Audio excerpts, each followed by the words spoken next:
Well, we're live at Hofstra University in Hempstead, New York. That's where Hillary Clinton and Donald Trump will face off. I was just showing Bob how to do stories on Instagram. We're live posting stories on Instagram, and I'm not sure if, Bob, we posted something appropriate on my Instagram account. I asked you a question, so will the folks in our social media team please check my Instagram feed to make sure. I'm actually teaching you how to use Instagram. I've been teaching. That's why I'm Rena concerned. just became an Instagram videographer. I had no idea how to do it.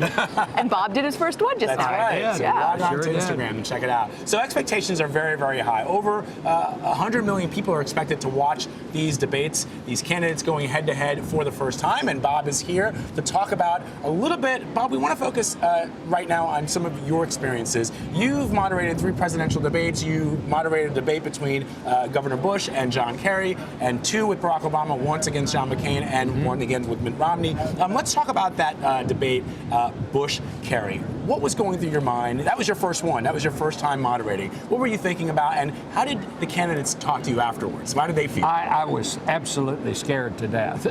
I got to think, we're talking about 100 million people, and I always break down crowd size by, what is Nat Stadium in Washington, 50,000 people? How many stadiums that seat 50,000 people would you have to seat 100 million people? And if that's not enough to make you want to go hide under the bed if you're getting ready to moderate one of these things, I don't know what is. And that first one, I hadn't had stage right in 25 years. And I'd look backstage and, my hands were shaking. And, I walked out on stage and your professionalism kicks in. But it is a daunting assignment. And it's like an assignment unlike anything else that any of us have the privilege or the opportunity to do. And it's, what kind of calmed my own nerves down. I said, wait a minute here, I'm just the umpire. People don't go to the game to watch the umpire. They go to watch the players. They're the ones that ought to be nervous. And I can't imagine that they're not. I can't imagine that they're not. Bob, you have historical memory of the first debate, which was, I believe, about 56 years ago today, to the day. It was Nixon and JFK. I want to ask you, that was a time when they were transitioning to television at that point. We're in a period of this election where we're transitioning more to streaming and social media. How do you think social media is going to impact this election, and particularly tonight, the debate? Because some people will be streaming live and watching through Twitter, watching tweets and our coverage here. I don't think there's any question that it has an impact. I mean, a lot of people are watching, a lot of people are tweeting, a lot of people are doing Instagrams. It's just part of modern American culture right now, and it's totally different from what we have experienced in the past. I mean, when I went to work for CBS in 1969, most towns had 3 television stations, maybe 4. There was 1 independent station, and a good newspaper in their town. Now there are 700 choices on the channel, plus digital, plus all of these things that some of us didn't even know about. Think how far we've come. And I think of it in this way. When I was a young reporter and my kids used to say, Dad, did you want to be a TV reporter when you were a little boy? And I have to tell them, they didn't have TV when I was a little boy. I mean, that didn't come till we were in the 8th grade in Fort Worth.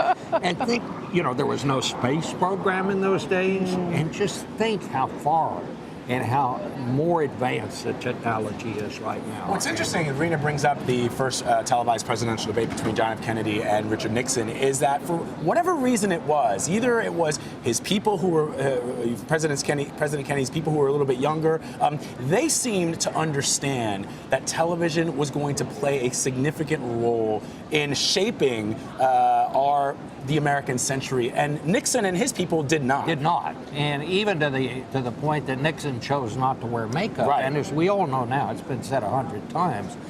People who heard that debate on the radio thought Nixon won, right? Thought that Nixon won, but those who saw it on television were convinced that Kennedy won. I've always been convinced that the most successful politicians are those who master the dominant medium, communications medium of their time. Our founders were great writers when people got all their information through the written word. Then, along came radio. Franklin Roosevelt was the first president to truly understand how to use radio. Jack Kennedy was the first politician to truly understand the potential of television. And he knew it had a lot more to do with how you looked when you said something than maybe what you were actually saying. Charm became part of a president's toolkit, as it were.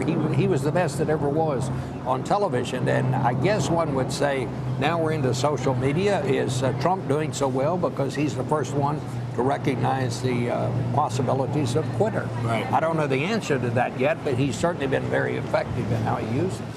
Bob, there was so much of the debates are about these last-minute moments that really have a life of its own. There was that moment in 2000 with Al Gore and George W. Bush, where Al Gore walks into George W. Bush's space and he kind of looks at him, gives him a nod, and says, "Hey there." You spoke to George Bush about that event after the debate. What did he tell you? You know, his people had warned him that Gore might try something like that, but it still surprised him. And I did talk to him after that, and he said, what was that all about? And he was thinking about it years after it happened. Wow. And, I think he thought of it as a fond memory. After all, they did win. So I suppose it seemed better then. But, these people are human beings, and they have human reactions just like we all do. I mean, I was there when Gerald Ford in 1976 was having the debate when he said that he did not believe that Poland was under the influence of the Soviet Union, which of course was just absolutely dead wrong. And well, I don't think that was the deciding factor in that election against Jimmy Carter. I think the deciding factor was that he had pardoned Nixon, and he knew at the time that might cost him the presidency if he did decide to run. I think that was the overwhelming reason that he didn't win. But saying what he said about Poland not being under the domination of the Soviet Union, people recognize that whatever it was he was trying to say, that was simply not wrong. And I think it did have an impact. And Bob, my favorite moment in presidential debate history is that moment when everybody thought, Ronald Reagan is also getting older. Maybe he's not going to be on his game. And then he had that zinger to Walter Mondale about not exploiting his... I will not allow my opponent's youth and inexperience. I will not hold it against him. Even Mondale had to laugh. He did, and let me tell you something else. Even Mondale said later, I knew I'd lost. Wow. Did he really? Really? Did he really? They all did. And I mean, Jules Witkover and Jack Germond, the great political reporters, they all wrote later, the election was over because all people wanted to know, people liked Ronald Reagan, they'd been happy with his first term, but is the old fellow is he still with it? Right. And the people decided he was with that one sentence. So it's those kind of moments that are important in these debates. These debates are not always just about the issues. That's the thing to remember. They are about a lot more than that. People want to take their measure of these people. Is this person able to handle the responsibilities of the presidency? And it's moments like that seem to be the things that are most convincing. We know one of the themes tonight is securing America, and we know that terrorism is something that's very important on the minds of people. Mm-hmm. Do we know if, I remember when Osama bin Laden was alive, every White House worried that there'll be some sort of October surprise, that he'd release a tape. When it comes to terrorism, is there one party that tends to do well if there's some sort of attack or horrible situation on the country? Well, it's hard to say if it's one party, but I know this. One of the main concerns of the American people is safety, and the safety of their families and their children. And, Donald Trump has over and over hammered and painted a very dark picture, especially coming out of the Republican convention, about life in America and how dire things were. I don't think that's particularly accurate, but by the same token, things aren't just hunky-dory. And I think that's one of the challenges that Hillary Clinton has had is, things are not as dire as Donald Trump says they are, but she's got to somehow reassure the American people, and maybe she can do that in this debate tonight, that, look, I do recognize that terrorism is a serious issue. The war on terrorism is not over. It will not be over until the terrorists say it's over. I'm not sure she has made her case for how she can combat the terrorists yet. Maybe that'll be the main challenge she faces tonight. Bob, I want to ask you, when you moderated that debate between John Kerry and George W. Bush, this was the first time that we saw the influx of money into what has now become super PACs in the swift boating of John Kerry, where all of a sudden people were looking back at his military record and saying that there were some questions about that military record. This was after 9/11. The country was still very, very tense. How did you deal in preparation in knowing that that was one of the big issues that people were looking at and considering when considering Secretary Kerry? Well, I just asked him about it. You know, I mean, and that's the way you get these things. I've always been a big believer, whether it's a debate or doing an interview, I think short questions are the best questions. And I always just, you know, laid it out there and let them both talk about it. That was a very interesting debate. And one of the most interesting parts of the debate, and this will give you a kind of an idea of how far along we've come and how much things have changed since that debate. I asked the both of them, I said, do you believe homosexuality is a choice? I remember. And George Bush said, I don't know. He said, I don't know the answer to that question. But he said, you know, we have to treat people equally. And it's not fair to mistreat someone because of their sexual orientation. And I thought for someone who took that position, he at that point was against gay marriage and so forth.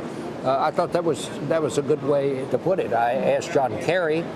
He said no, he did not think it was a choice. But then he began talking about Dick Cheney's daughter, who was gay. Right. You know, and everybody knew that, and everyone had acknowledged that.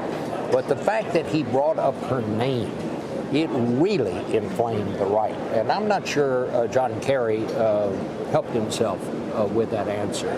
But, I mean, think of that, you know, that now, I mean, it's, you know, a majority of the American people, I think that gay marriage is okay. Right. You know, but that's not very long ago, and we have come a long way. The culture has on that particular question. It certainly has. Our Bob Schieffer, host of Face the Nation. You're going to be with us on CBSN all day and all night. Did anyone tell you that? I'm here to serve. We look forward to having you. I love being with you all. Thank you very much.